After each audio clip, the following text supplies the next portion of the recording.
What is up, ladies and gentlemen? This is the Chig coming at you with what could possibly be my first Diablo video. If you want to go back and check, flame me in the comments if it's not, but hey, that's what I'm going for.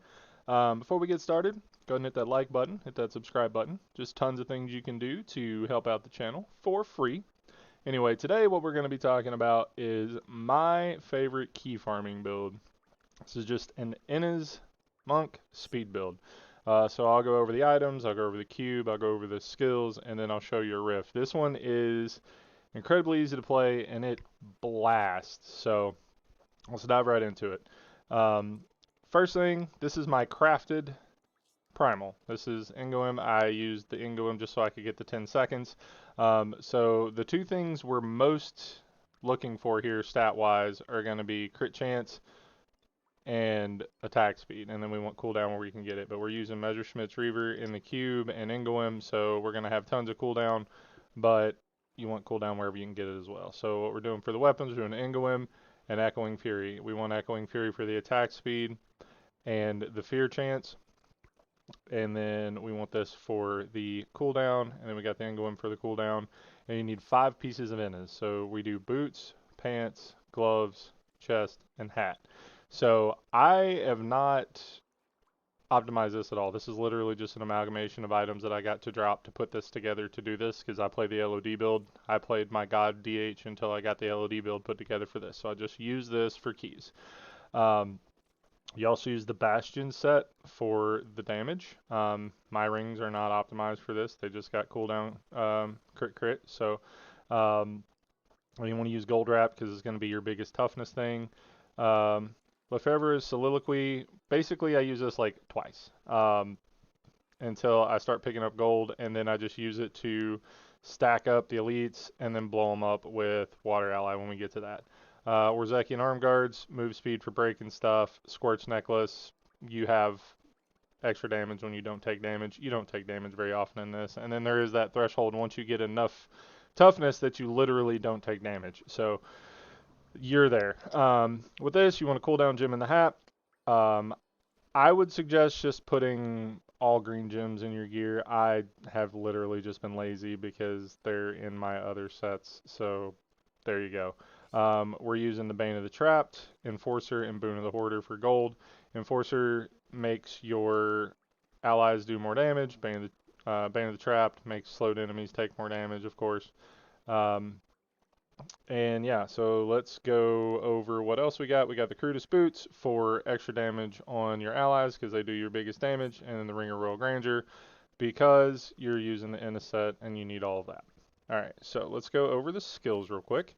So Way of the 100 Fist, Blazing Fist, this is just to increase your attack speed. Let you dash faster. Let your allies hit faster. Cyclone Strike Implosion, we're just pulling in stuff. That's all that's for. Normally in the other versions of this build, use Bindings of the Lesser Gods that make them take more damage, but we're literally just using this to stack them up because as you can see in just a second, this build just deletes stuff.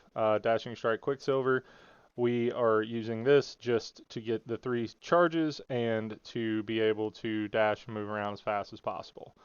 Mystic Ally, Water Ally, you know how the Innes set works. I'll go over that again in a second because I forgot to, but using Water Ally, that's going to be your biggest damage. It's going to have those waves everywhere. It's going to be great. We're using Epiphany Insight. We're using Insight instead of Desert Shroud because we don't need the toughness. We use Insight to get more spirit so we can use more Cyclone Strikes. It just makes it a little easier. Monster Conviction Annihilation. This is just when something dies, you get more attack speed, or movement speed rather. We're literally just zooming. Near Death Experience, just in case you die before you get your toughness stacked. Seize the Initiative, just to give you attack speed to start out. Like, this is going to be making us zoom even faster. Beacon of Etar, we want as much cooldown as we can possibly get. Relentless Assault, anything that's blind, frozen, or stunned. So things we hit, we're going to be CCing while we're rolling around, and allies and stuff do a little bit of CC as well. So the set, increase the passive effect of your Mystic Ally and the passive of your mantra by 100%. So this is making everything that our allies do stronger, and it's also making our mantra stronger. So you move faster, you deal more damage, etc., etc. Gain the base effect of all 4 mantras at all times, which you can see here, which is amazing. Makes you tougher, makes you stronger, everything. And you gain 5% damage reduction for each Mystic ally you have out. They no longer take damage. So obviously they can't die. You got everything going. Everything's good to go. And then gain the passive ability of all 5 ruined Mystic allies at all times. Attacking enemies creates your chosen Mystic ally that lasts for 15 seconds, up to 10 Mystic allies. The damage is increased for each Mystic ally, right? So as we're dashing around, we're making more Mystic allies. And then you pop the water ally, and then they just turn into these giant waves, and you just delete the screen. Alright, so let's go ahead and knock out a rift so you can see exactly how fast and ridiculous this is for farming keys. So basically you want to hit, well, as soon as we get up here before we start hitting mobs, we will pop Lefebvre's, and I literally got the worst map for this you can possibly get. So we're just hunting elites, right? So there's an elite, let's go. So now we just dash until we find something else. And it's really easy to just keep this going. Well, I normally don't pick up items, but since there were primals there, we're going to pick those up. And then we'll see what they are, because that's just a little bonus to the stream, right? And by stream, I mean the guide. Alright, so just keep rolling. It just goes as fast as you can. You want to have NIMS on your follower, so when you pop a thing, you get the extra elites. Also, something to keep in mind, not only are you getting resets from your Ingoem, you're also getting resets from the Messerschmitt's Reaver. So you're zooming. You just, whenever your allies quit attacking, so whenever you're not seeing the waves, just pop your allies, keep everything on cooldown for the most part, and you just zoom. Right, and all of the things we have that keep our attack speed up is why we can dash so quickly. So you just keep rolling.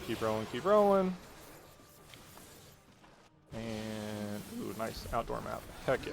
Alright, so you saw how bad this map started out, and it's still going to wind up being a super quick run just because of the build, right? Like, this build is so obscene that, like, it does not matter what the map is. You still just, there you go. That was like just over a minute, right? So grab your keys, go back to town. So we got POJ and the indestructible shoulders. Let's see. So you know what? Just getting this POJ, that's enough for me to make a POJ video, right? Just getting a primal for the set. Anyway, that's my favorite way to farm keys. If there's anything else you guys want to see, go ahead and let me know in the comments. I'll read everything. I'll reply to everything. If you got any tips, like I said, this is my first foray into making a guide for this game. So let me know if you got any tips or ideas, anything you might want to see, and don't forget to hit that like button, that subscribe button. Otherwise, I will see you guys in the next one. I'm gonna goof off with this for a little bit longer, farm some keys, and then see what else I can get into. See you later.